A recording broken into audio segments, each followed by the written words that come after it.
Lyon, au tout petit matin. À cette heure-là, c'est presque une intervention de routine pour les pompiers de la ville et l'adjudant-chef Montfollet. On part sur une personne âgée tombée à domicile, restée bloquée derrière sa porte. Donc elle n'arrive plus à ouvrir. Apparemment, elle parle derrière la porte, donc elle est consciente. On va aller voir ce qu'il en est. Chaque année, plus de 2 millions de personnes âgées sont victimes de chutes. 12 000 d'entre elles meurent des suites de leurs blessures. La moitié de ces accidents ont lieu à leur domicile. En arrivant sur place, les sauveteurs retrouvent l'infirmière qui a donné l'alerte. Elle rend visite à une vieille dame tous les matins et aujourd'hui, elle a trouvé porte close. Les clés sont restées sur la serrure, à l'intérieur. Madame, c'est les pompiers, on arrive. Oui, et ça va? On arrive. Impossible d'entrer par la porte. Les pompiers décident de déployer la grande échelle. Ils vont briser une vitre. 1 minute plus tard, l'adjudant-chef peut rentrer dans l'appartement. On a été obligé de casser la fenêtre.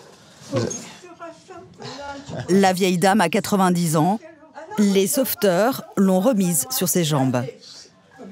Plus de peur que de mal, mais elle semble un peu déboussolée.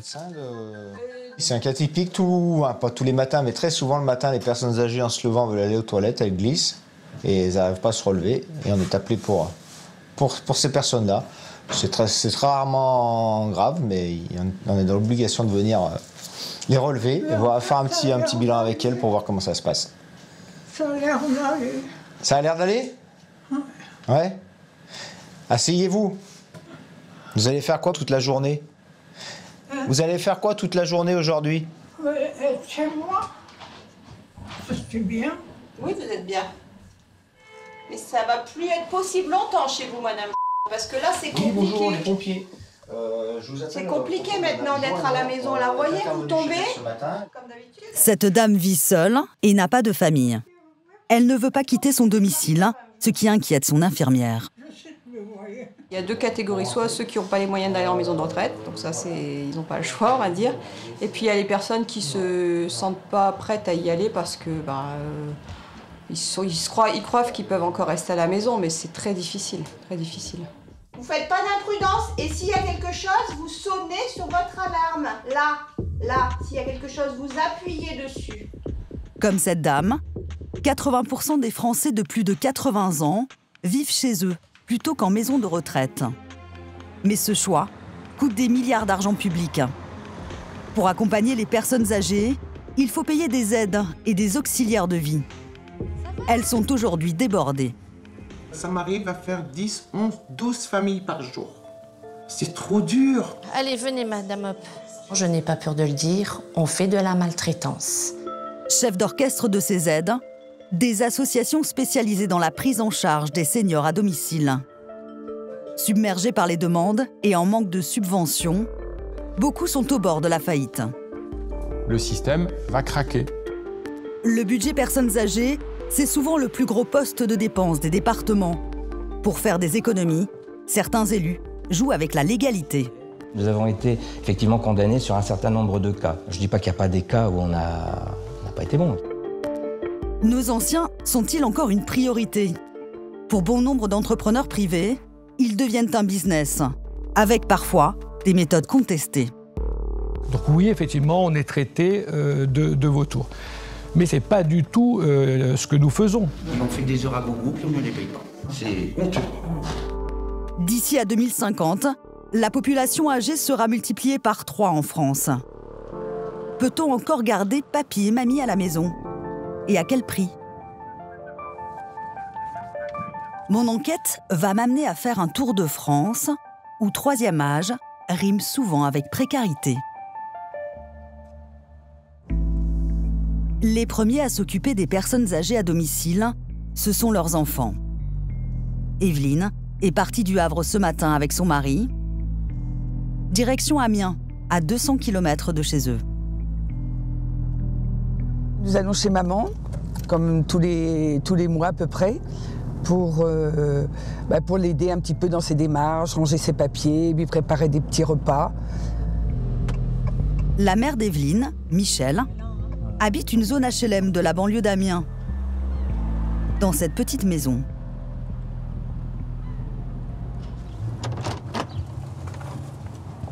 coucou maman, c'est nous. C'est nous. Déjà, tu nous attendais pas? Ben non, j'avais peur parce qu'ils annonçaient du verglas. Michel a 91 ans. Elle était cuisinière avant sa retraite. Les petits paquets. Signe particulier, c'est une passionnée de rugby. J'ai tous les petits ballons. Les petits ballons. Bon, qui sont... Elle suit dans les moindres détails tous les matchs du championnat de France de rugby. La Pro D2, ils sont 16 équipes. Et le top 14, ils sont 14. Je marque et je calcule lequel qui va remonter de 3 places ou qui va faire... Veuve depuis 25 ans, elle vit dans cette maison au milieu des souvenirs et des photos de famille. Les 6 enfants de Michel doivent se relayer pour s'occuper d'elle. Elle ne peut plus faire ses courses. Des petites briquettes de soupe, voilà. Ah bah oui. J'en ai beaucoup. Non, t'en as pas beaucoup, maman, parce que tu sais plus où tu les as rangés. Michel a toute sa tête, mais depuis une mauvaise chute, elle ne sort plus du tout de chez elle. Bon, maman, une petite mise en pli. Une petite mise en pli. Vous avez jamais envisagé d'aller en maison de retraite? Non, pas précisément. Faut vendre la maison hein, pour aller en maison de retraite. Et puis, c'est très cher. Hein. Avec à peine 800 € de retraite, impossible pour Michel de se payer une maison de retraite à 2 000 ou 3 000 € par mois. Le problème, c'est que son domicile n'est plus adapté à son grand âge. L'escalier pour accéder à sa chambre est trop raide. Et il a fallu lui aménager un lit dans le salon. C'est désormais là qu'elle passe ses journées et ses nuits. J'ai mes genoux qui sont là pour pas que je tombe. Voilà. Bonjour. Bonjour maman. Bonjour. La vieille dame a la chance d'avoir 2 autres filles qui habitent tout près à Amiens. Bonjour. Les enfants doivent tous sacrifier de leur temps. Nadia, par exemple, est la responsable des médicaments. Et de 19-20. Et c'est pas évident parce qu'on a une vie à côté. On aimerait bien être là un peu plus souvent, mais c'est pas toujours faisable, quoi. Voilà. La famille est très organisée. Mais cela est loin de suffire. Pour permettre à leur mère de rester à la maison, les filles ont dû faire appel à des aides à domicile. Margarita et Sophie. C'est les 2 auxiliaires de vie qui s'occupent de maman, donc pour leur toilette et préparation des repas, donc qui viennent, ils se partagent la semaine en 2. Elles assurent 2 heures de présence par jour chez Michel, week-end compris. Pour payer ce service, la vieille dame bénéficie d'aides sociales du département. Au-delà de 60 ans, une personne âgée qui touche moins de 3 000 € de retraite par mois et rencontre des difficultés pour faire sa toilette, ses repas, son ménage ou ses courses, a le droit à une allocation, l'allocation personnalisée d'autonomie, l'APA. Elle est versée par les conseils départementaux. Le département alloue à Michel 55 heures d'aide à domicile par mois qu'il subventionne à hauteur de 693 €. Pour assurer la totalité des salaires des 2 auxiliaires de vie, Michel doit encore payer un supplément de sa poche. Il nous reste en charge à la fin du mois, aux alentours, un petit peu moins de 150 € de frais que maman doit régler, non remboursés. 150 € sur moins de 800 € de retraite, moi je trouve que c'est quand même conséquent. Voilà. Garder une personne âgée à domicile, ça coûte cher. Aux familles, bien sûr, mais surtout à l'État et au département. Selon le ministère de la Santé, cette année, le montant alloué pour aider les personnes âgées dépendantes à travers l'APA s'élève à 5,6 milliards d'euros. L'essentiel de cette somme est consacré aux aides à domicile. Un métier occupé par des femmes, souvent mal payées, précarisées. Cette réalité, je la découvre à Saint-Étienne dans la Loire. Un département où près du tiers de la population a plus de 60 ans. Allez mon chaton. Bon, allez, on va aller travailler. J'ai rendez-vous à 7h du matin avec Lucia Mendes. Et toi aussi, tu vas aller travailler. Elle a 41 ans et vit seule avec sa fille. Allez, attends là mon cœur, travaille bien et on se voit ce soir. Comme elle, elles sont plus de 500 000 aides à domicile en France à se lever tôt le matin pour leur première visite. La jeune femme a rendez-vous dans la banlieue de Saint-Étienne, chez une dame de 75 ans, handicapée.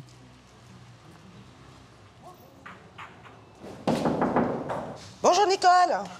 Vous n'avez pas trop froid? Mais je vais prendre une veste. Ouais, je vais vous habiller comme il faut. Depuis 10 ans qu'elle fait ce métier, Il fait pas bien chaud chez vous. Lucia a tout appris sur le tas.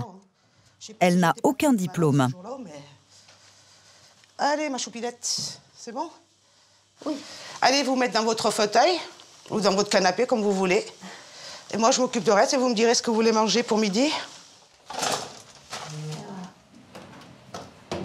Lucia vient ici tous les 2 jours.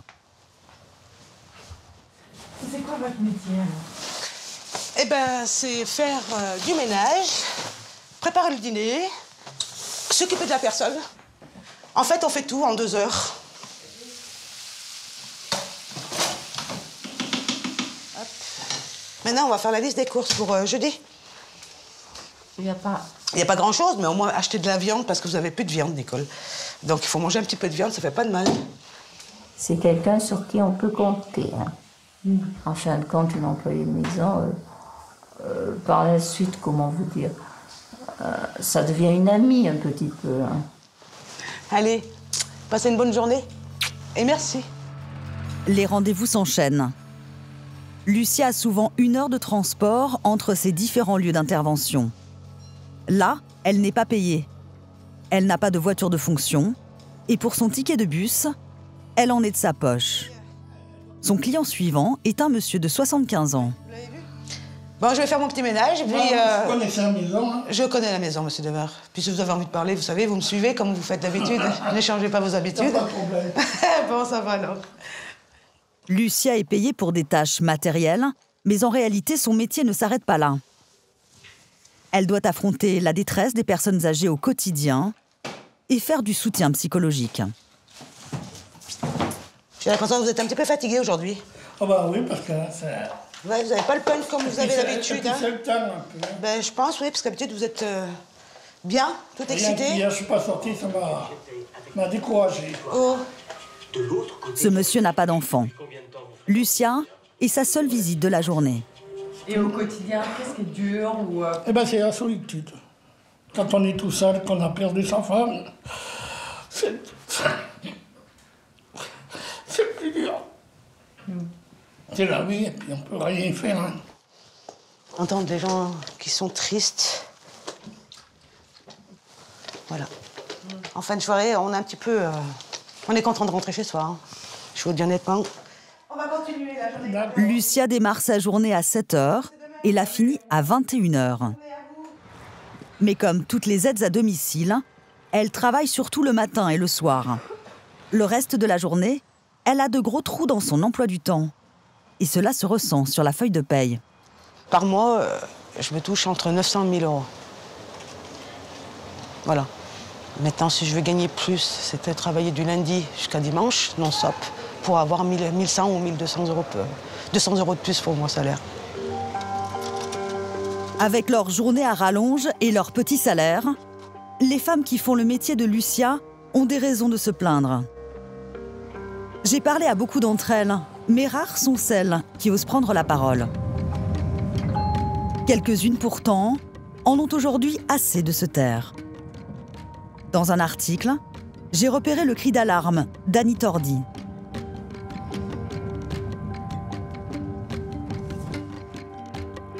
Elle habite à Longwy, en Meurthe-et-Moselle, dans l'est de la France. Une région désindustrialisée parmi les plus sinistrées du pays. J'ai pris rendez-vous avec elle. Elle vit ici, avec son mari. Bonjour. Bonjour. Céline Chassé. Bien, enchantée. Annie est aide à domicile depuis 19 ans. Elle voit ses conditions de travail se dégrader sans que personne ne réagisse. De votre métier, de vos conditions de travail. Moi, ce qui me met en colère, c'est que notre ministre de la Santé se dirige surtout dans les hôpitaux pour aller à l'encontre des infirmières, des aides-soignantes. On va rencontrer également les infirmières et les aides-soignantes dans les EHPAD, mais le métier de l'aide à domicile, on n'en parle pas. Il manque en France des dizaines de milliers d'aides à domicile. Annie s'en inquiète. Malheureusement, les jeunes ne veulent pas faire ce métier-là. Et dès qu'elles voient le travail qu'on demande, donc au niveau rapidité, tout ça, ça ne leur convient pas. Et dès qu'on leur donne le salaire, alors là, c'est la catastrophe. Annie me suggère de me rendre chez son employeur, l'ADAPA. C'est la plus importante structure d'aide à domicile du département. C'est une association. En France, ce sont essentiellement des structures à but non lucratif comme celle-ci qui aident les personnes âgées à domicile. Est-ce que vous seriez disponible demain matin? L'association emploie 360 salariés. D'accord. Est-ce qu'à partir de 8h, ça irait, Madame Owen? Et doit jouer les équilibristes. Mylène gère une partie des plannings. Chaque matin, elle fait face au même problème. Il y a toujours des aides à domicile qui manquent à l'appel. Et cela a des conséquences graves. Je vous appelle pour l'intervention de votre maman aujourd'hui. Elle ne pourra pas avoir lieu. J'ai Colette qui est malade. Je sais bien. Je sais bien. Bonne journée, au revoir. C'est une dame chez qui nous intervenons pour le midi, le repas. Et je viens d'annuler la prestation pour ce midi, comme je suis dans la capacité de pouvoir remplacer pour le moment. Les situations comme ça, où on a un manque d'effectifs, d'arrêt maladie, d'incapacité de travail, de manquement de séance, c'est au quotidien. En ce moment, on a, sur 66 salariés, j'ai 35 absences. Oui, c'est énorme. C'est plus de 50%. Une information m'avait surprise dès le début de mon enquête.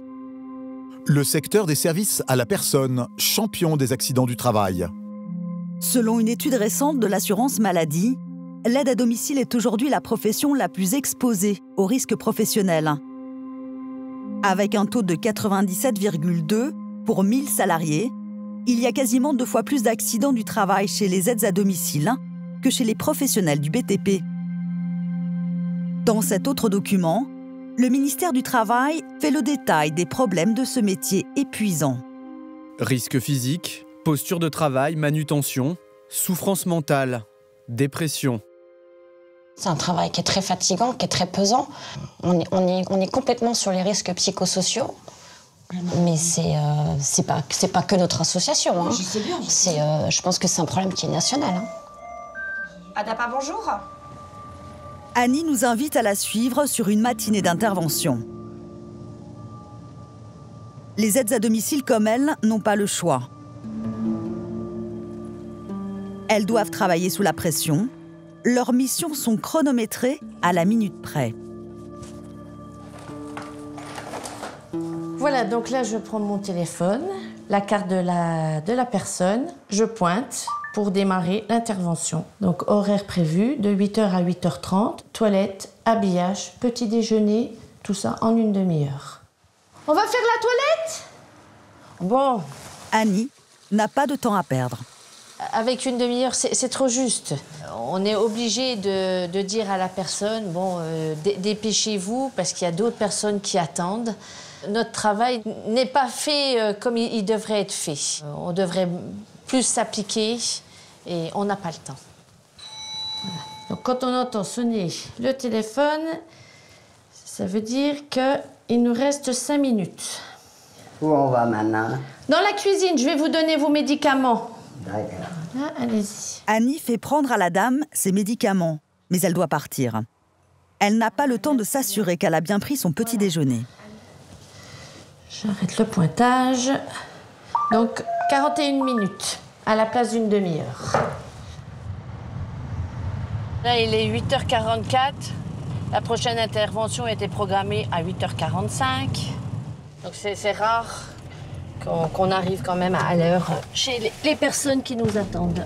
Quand arrive la fin de la matinée, forcément, c'est la dernière cliente qui en fait les frais. La journée file à un train d'enfer et Annie est en retard pour faire déjeuner cette dame. Toucher la table. Comme repas, des lasagnes. Ça va, c'est bon? Oui. Elle doit surveiller que cette dame mange sans avaler de travers. Elle n'a qu'une demi-heure. Et bien souvent, c'est trop rapide. Combien de fois je leur dis, laissez-moi là, comme ça je mange tranquillement. Alors elle dit, moi je dois rester là, la dame me dit toujours, tant que vous n'avez pas fini. Alors moi, des fois, je dis, j'ai fini. C'est pas notre tempérament de travailler comme ça. Hein, nous, on veut que la personne âgée soit aidée correctement. Hein, ne pas faire tout dans la précipitation, parce qu'on précipite les toilettes, on précipite les repas. Bousculer une personne quand elle mange, non, c'est pas normal. C'est pas normal. Voilà, vous n'en voulez plus? Terminé? Pourquoi une telle précipitation?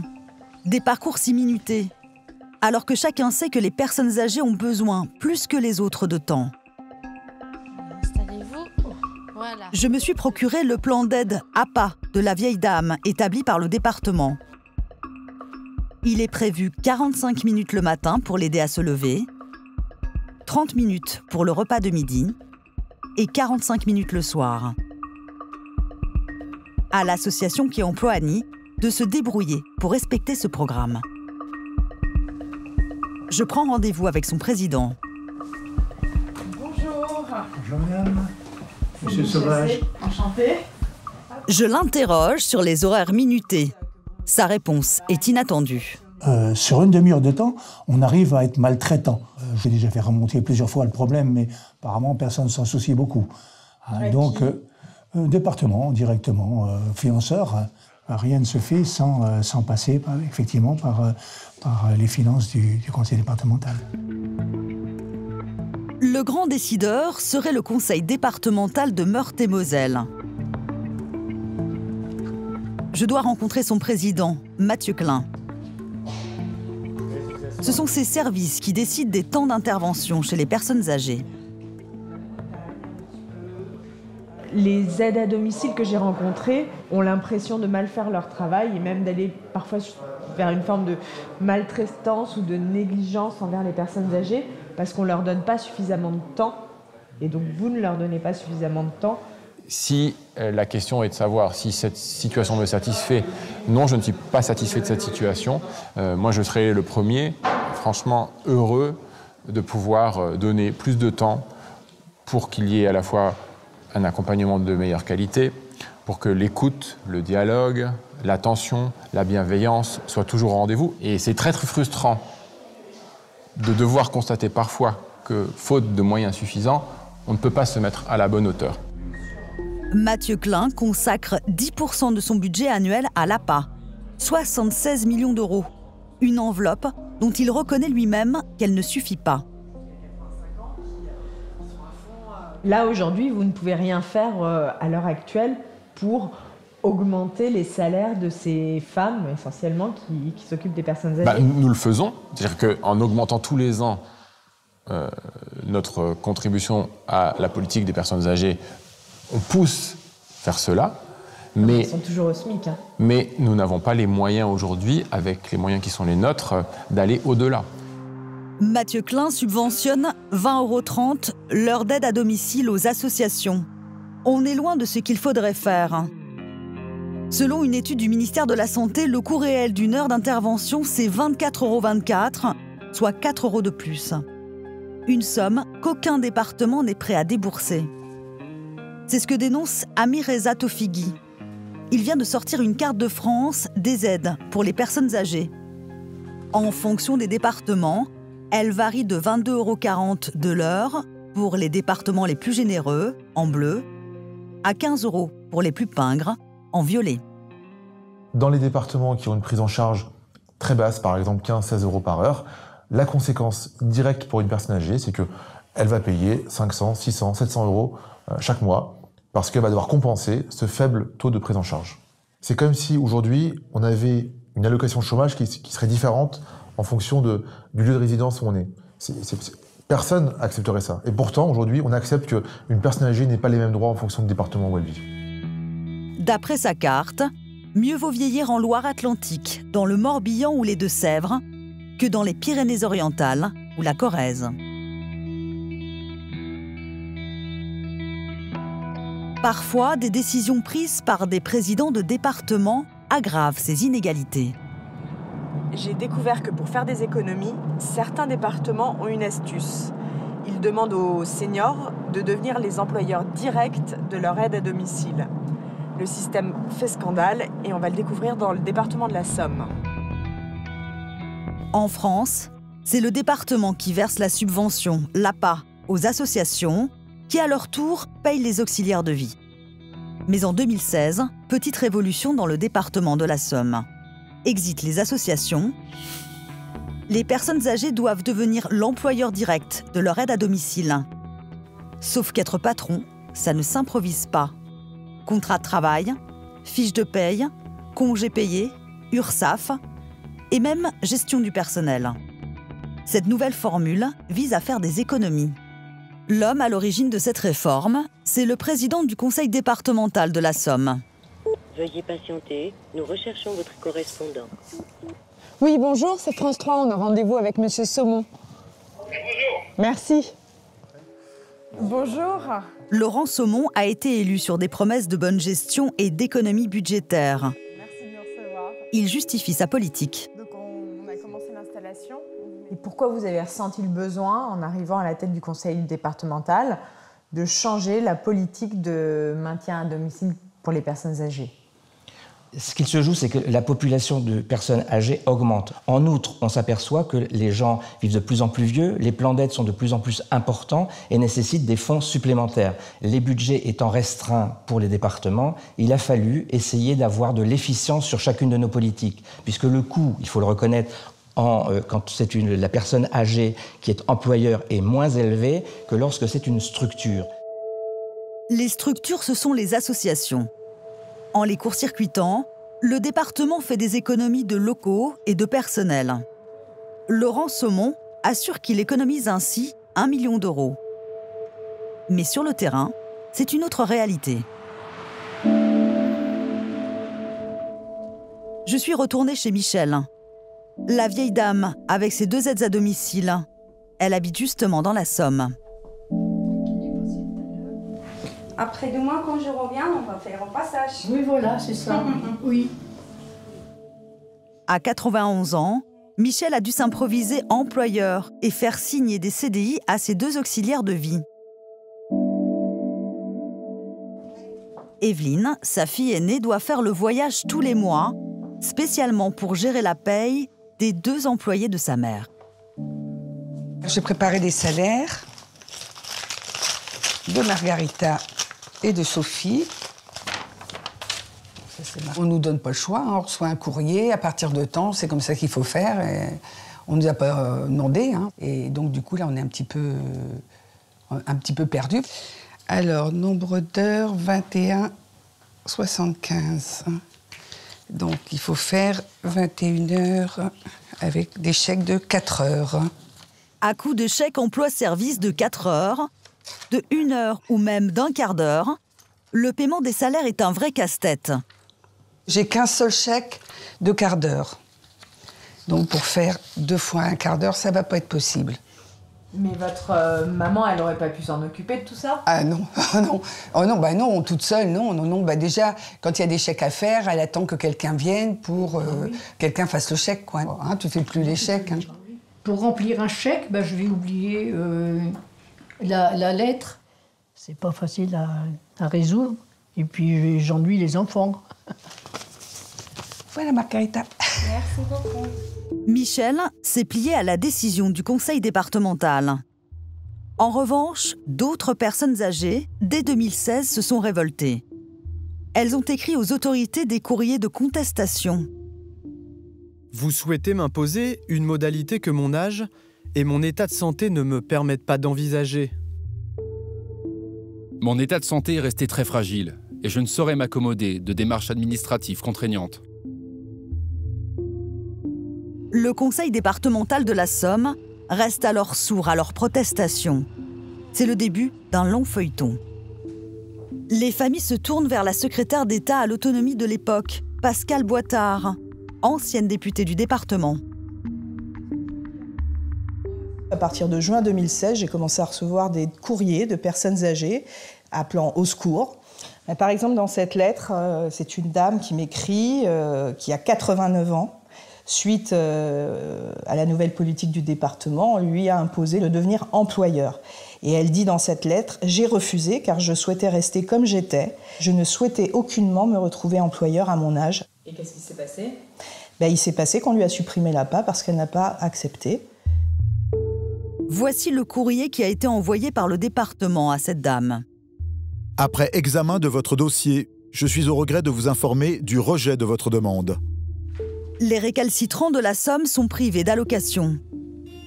En février 2017, la ministre demande alors au préfet d'attaquer le département devant la justice. Une guerre entre l'État et le département de la Somme. L'objet du litige, c'est un changement des modalités de versement de l'allocation personnalisée d'autonomie. Après 3 mois de bataille judiciaire, le tribunal condamne le département à rétablir leurs allocations aux personnes âgées concernées. La ministre se félicite. C'est un camouflet pour le département qui criait haut et fort qu'il était dans son bon droit. C'est un département qui fait fi d'abord des lois, qui fait fi des règles, mais aussi des êtres humains en général, et en particulier des personnes âgées et de celles qui travaillent auprès d'elles.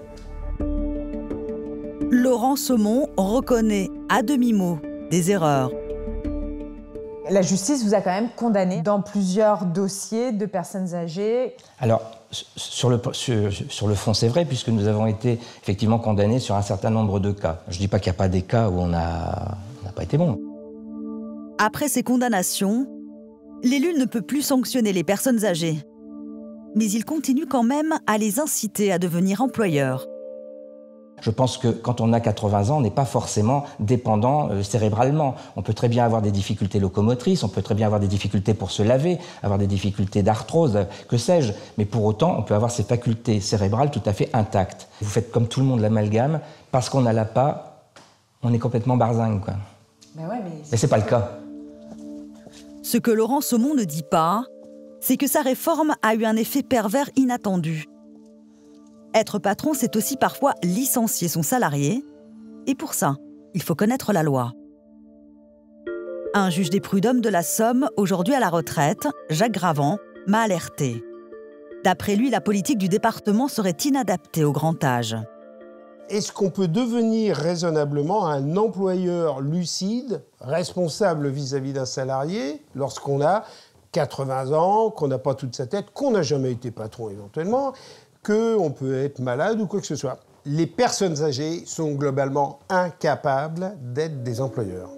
Il a dû régler de nombreux litiges entre des personnes âgées employeurs et leurs salariés, aides à domicile. Ces jugements en témoignent. Ici, une dame souffrant de la maladie d'Alzheimer licencie son auxiliaire de vie pour indiscrétion. C'est illégal. Elle a été condamnée à lui verser près de 7 000 € d'indemnité. Là, une autre dame congédie son aide à domicile par ce simple courrier manuscrit. Je t'ai téléphoné pour te dire que je ne renouvellerai pas le contrat de l'APA, puisque mon mari n'en a plus besoin. Là encore, c'est illégal. Cette lettre ne prévoit pas des choses qui sont simples, qui s'appellent un entretien préalable pour dire à la personne qu'on va la licencier, qui s'appellent des motifs de licenciement, qui s'appelle de mesurer, par exemple, des indemnités. Rien, il n'en est pas question.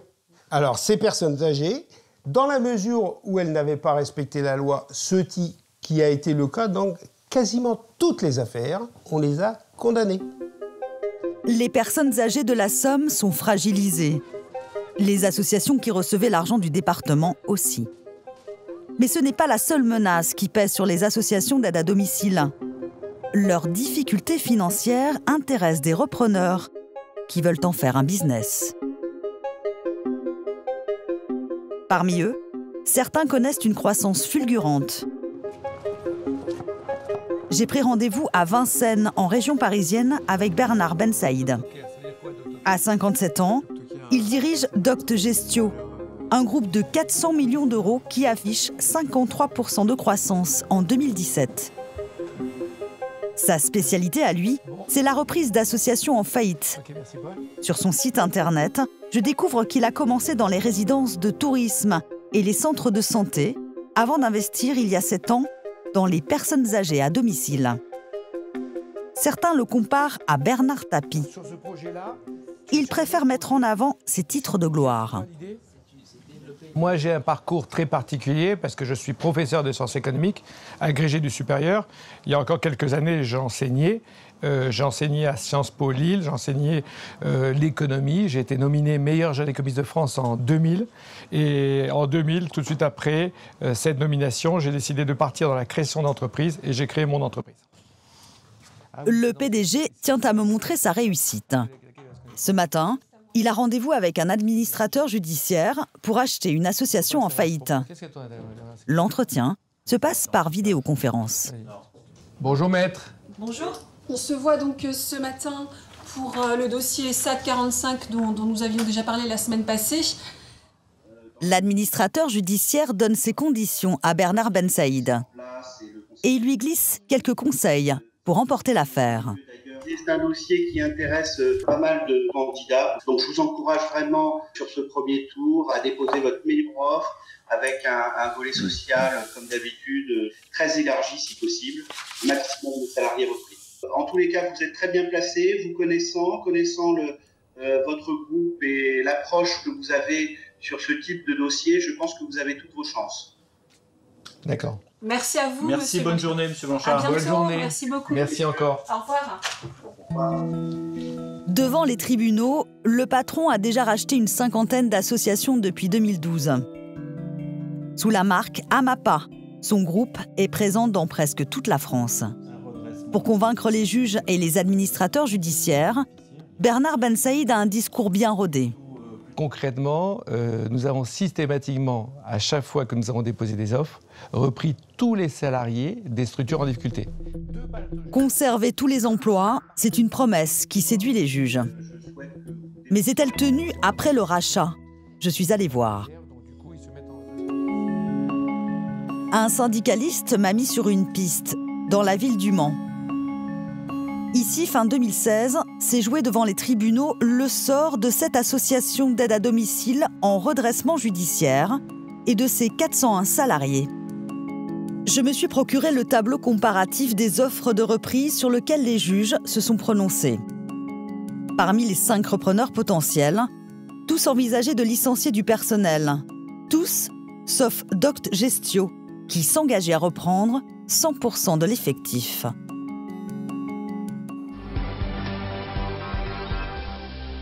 Le tribunal de grande instance du Mans a tranché. L'association Aide à domicile en grande difficulté financière sera reprise par le groupe Doct Gestio. L'intégralité des salariés sont repris. Tous les contrats de travail sont maintenus en l'état. Les conventions collectives sont maintenues en l'état. Donc pour les salariés, rien ne change. Rien ne change. Pourtant, 3 ans après la reprise, les promesses de Bernard Ben Saïd semblent bien loin. J'ai rendez-vous chez Valérie Lambert. Elle est responsable des ressources humaines de l'association du Mans et déléguée du personnel. Bonjour, Madame Lambert. Oui, bonjour, entrez. Merci de me recevoir. Selon elle, plus du tiers du personnel a disparu en 3 ans. Mais on a quand même un effectif qui s'est quand même réduit, c'est-à-dire on avait 401 personnels à la mise en redressement judiciaire. Aujourd'hui, on n'est plus que 261. Au total, 140 salariés sont partis depuis la reprise de l'association par Bernard Ben Saïd. Que s'est-il passé? Valérie Lambert me présente une aide à domicile avec laquelle elle travaille. Elle explique comment les méthodes du nouveau patron font fuir les salariés. Elle souhaite garder l'anonymat de peur de perdre son travail. Ça m'arrive à faire 10, 11, 12 familles par jour. C'est trop dur.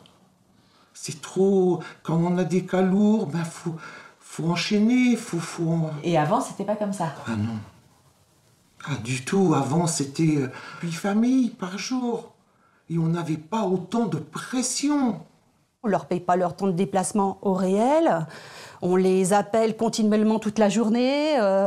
On ne les respecte pas. On les appelle sur leur jour de repos. On les appelle le soir. Il faut qu'elles aillent faire un remplaçant le lendemain matin. On ne leur demande même pas si elles ont la possibilité ou pas de le faire. On leur impose. On casse nos salariés. Donc, au bout d'un moment, elles sortent en inaptitude. Elles sont mises en inaptitude par la médecine du travail. Les salariés démissionnent ou disparaissent. C'est-à-dire, on appelle ça un abandon de poste. Elles ne donnent plus signe de vie du jour au lendemain. Le Mans n'est pas un cas isolé. En Seine-et-Marne, après 1 an de reprise, la MAPA a perdu 15% de ses effectifs. Idem avec l'association Corse qui affiche 14% d'employés en moins. Pire, en Corrèze, en 1 an, 25% des salariés ont quitté l'association. J'ai demandé des explications au patron sur ces méthodes de gestion du personnel. Nous n'avons aucun souci avec nos collaborateurs. Voilà. Aujourd'hui, j'ai des remerciements d'un très grand nombre de collaborateurs qui font des témoignages qui sont hallucinants. J'ai des établissements où j'ai eu des chansons. Des chansons pour, si vous voulez, signifier tout le bien qu'ils pensent de notre groupe et du travail qu'on a fait pour sauver les établissements. Mais pourquoi les effectifs ont tendance à tomber au fur et à mesure des années après la reprise? Les effectifs ne tombent pas. Le sujet, ce n'est pas la tombée des effectifs. Il faut juste savoir qu'en France... Bah si, quand même. Hein. Je suis obligée d'insister, mais j'ai quand même eu des témoignages de salariés de terrain qui disent qu'à partir de la reprise, les méthodes de management changent et que la pression devient trop forte pour elles. Oui, les méthodes de travail changent. C'est à quoi les méthodes de travail changent? C'est que souvent, les entreprises que nous reprenons ont des difficultés qui sont liées à l'absentéisme. Donc oui, nous demandons aux collaborateurs de venir travailler, d'être présents. Alors bien entendu, et il y en a qui ne sont pas contents, parce que quelque part, ça leur convenait de ne pas arriver au travail le matin. En clair, tous les salariés adoreraient leur patron, et les quelques-unes qui se plaignent seraient des tirs au flanc. Je vais tenter d'en savoir plus sur les méthodes de management de Doct Gestio. Un avocat me conseille d'aller regarder ce qui se passe à Metz, où la MAPA emploie plus de 2500 personnes. Bernard Petit est avocat spécialisé en droit du travail. Depuis l'arrivée de M. Ben Saïd à la tête de la MAPA de Metz, c'est un homme très occupé. Il plaide au prud'homme toutes les semaines pour défendre les salariés de l'association contre leur patron. Et je regarde le rôle de l'audience des référés du Conseil de prud'homme de ce jour. Je constate qu'il est essentiellement rempli par les dossiers de la MAPA, puisque nous avons 18 dossiers en référé contre l'association MAPA. Ce matin, Maître Petit défend 4 aides à domicile. Jours fériés impayés, majoration d'heures supplémentaires oubliées, frais de transport minorés. Il leur manque environ 300 € chacune sur leur feuille de paye ce mois-ci. Elles aussi craignent des représailles et toutes souhaitent rester anonymes. Ça fait à peu près 4 ans qu'on a changé de patron et depuis, il fait un peu ce qu'il veut. Et on fait des heures à gogo, puis on ne les paye pas. Des heures et des kilomètres. 20 minutes de pause qui n'ont jamais été payées. Les 20 minutes, c'est le trajet entre 2 clients. Quant aux sous-clients, on dit, voilà, il faut faire comme ça. C'est honteux. Vous savez combien de fois que vous venez, vous 4 fois. 4 fois ouais. Vous pareil, vous aussi 3 fois. C'est un combat sans fin et c'est un tunnel où on ne voit pas le bout. On ne voit pas le bout, la situation ne fait que s'empirer. Sur ces 6 dernières années, 500 salariés ont attaqué Bernard Ben Saïd devant les tribunaux à Metz. Tous ces dossiers-là concernent la MAPA, surtout tous les salariés de la MAPA. Les 500 salariés ont gagné. Leur patron a été condamné à leur verser au total plus d'1 million d'euros. C'est beaucoup. Mais selon Maître Petit, ça reste très en dessous de ce qu'il aurait dû payer à ses salariés s'il avait respecté le Code du travail. Il y a plus de 2000 salariés à la MAPA, donc ça veut dire que grosso modo, 1500 salariés n'ont rien fait et donc ont permis à l'employeur d'économiser des salaires et des jours fériés. C'est difficile d'aller au prud'homme contre son employeur avec lequel on travaille tous les jours. J'interroge Bernard Ben Saïd. Sa réponse est surprenante. Selon lui, s'il ne paye pas ce qu'il doit à ses employés, c'est à cause des syndicats. Je dois me mettre en réglementation en accord avec les organisations syndicales. C'est comme ça en France. Mais vous préférez passer devant les prud'hommes et vous faire condamner à hauteur de 1 million d'euros plutôt que de respecter le droit acquis, quoi. Je me suis mal fait comprendre. Je ne peux pas techniquement sans accord de ces organisations syndicales. Mais vous pensez que les organisations syndicales, vous en aurez voulu de payer les heures supplémentaires aux salariés? J'aurais été dans l'égalité. Et qui vous l'aurait reproché? Eh ben, ils auraient pu me le reprocher. Les organisations syndicales. J'aurais été dans une autre illégalité. Mais vous pensez qu'elles vous auraient reproché de payer les heures supplémentaires je ne sais pas. Des salariés? Moi, ce que je sais, c'est que je ne fais jamais rien en dehors des règles. Pour l'heure, Bernard Ben Saïd continue de racheter tous les mois des associations en difficulté et de faire grossir son groupe. Alors, qui c'est ces personnes qui se plaignent qui ne sont pas contents? Vous voulez pas nous dire? Je laisserai le patron avec ses interrogations.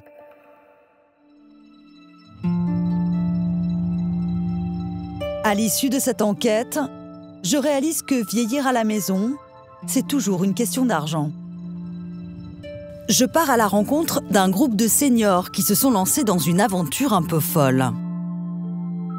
Cela se passe à Vaux-en-Velin, dans la banlieue lyonnaise. Chantal Ney a 72 ans. Elle est institutrice à la retraite. Elle a emménagé l'an dernier dans ce 2 pièces spécialement conçu pour faire face à tout ce qui pourrait lui arriver. Alors là, on a un vidéophone qui peut servir éventuellement quand on est en fauteuil parce qu'il est à la bonne hauteur. Alors dans la salle de bain, on a des douches à l'italienne, donc le fauteuil peut s'insérer ici. On peut éventuellement enlever cette cloison puisqu'elle est juste posée. Et puis dans le mur, là, quelque part, il y a un renfort pour poser une barre d'appui dans l'avenir. Voilà, tout a été fait dans cet esprit-là, en tout cas. Il faut voir les choses en face, sans faire de défaitisme, sans faire de... Mais voilà, les choses sont comme ça. On va vieillir, on risque d'être handicapé, ce qui n'est pas du tout une obligation, mais ça peut arriver. Donc autant le prévoir à l'avance. L'appartement de Chantal fait partie d'un projet qu'elle a lancé avec une dizaine d'autres personnes âgées, de 65 à 85 ans. Un immeuble communautaire qui a mis 10 ans à voir le jour. C'est l'aboutissement d'un projet pour un groupe de seniors, imaginer et construire un immeuble dans lequel ils vont habiter tous ensemble. L'idée a germé en 2009 dans la tête de ces retraités aux revenus modestes. Pour eux, pas question de partir dans une maison de retraite hors de prix ou de rester seuls dans leur appartement. Ils veulent créer un lieu convivial, fonctionnel, partagé et écologique. Le bâtiment est finalement livré fin 2017. Je suis en train de me faire du café, t'en veux un? Chantal, son voisin Patrick et leurs copains ont conçu cet habitat seul, sans l'aide d'un promoteur. Chacun a apporté 30 000 €. Le plus dur a été de convaincre les banquiers de financer l'opération. On était un peu inconscients quand même au départ, faut dire. On est un groupe, là, on voudrait, autour de la soixantaine, on voudrait emprunter environ 2 millions sur 50 ans. Donc la première réaction des banquiers, c'était un peu comme tout le monde en face de quelque chose de complètement nouveau, quoi. La première réaction, ça n'a pas été très positif, quoi. Il faut rassurer les banquiers. Les retraités créent une société coopérative d'habitants qu'ils baptisent les Barges. Leur budget est serré. Ils optent pour un terrain bon marché au cœur d'une cité HLM. On a choisi notre ghetto. Ouais, voilà. C'était celui-là qui nous convenait. Pour optimiser l'espace, ils partagent la buanderie, un atelier bricolage et 2 chambres d'amis. Il prévoit d'y installer plus tard des auxiliaires de vie. Ce bout de terrain est destiné à devenir un potager partagé. Le compost est déjà en préparation. Là, il est au repos et dans 3 mois, il est bon pour le jardin. Vos enfants, ils pensent quoi de votre initiative de vivre tous ensemble? De façon générale, ils sont plutôt contents et rassurés. On considère que faire ça, c'est bien plus préparer l'avenir de nos enfants que d'acheter de la pierre qui va prendre de la valeur pour leur laisser du fric. D'ailleurs, moi, ils ont pris des parts dans la société, parce que ça les intéresse. Et puis, effectivement, peut-être que dans 20 ans, ça les intéressera d'habiter là. La liste d'attente pour s'installer chez les Barges compte plusieurs dizaines de candidats. Pour l'instant, une telle organisation est unique en France. Mais avec le vieillissement de la population, elle pourrait bien faire tache d'huile.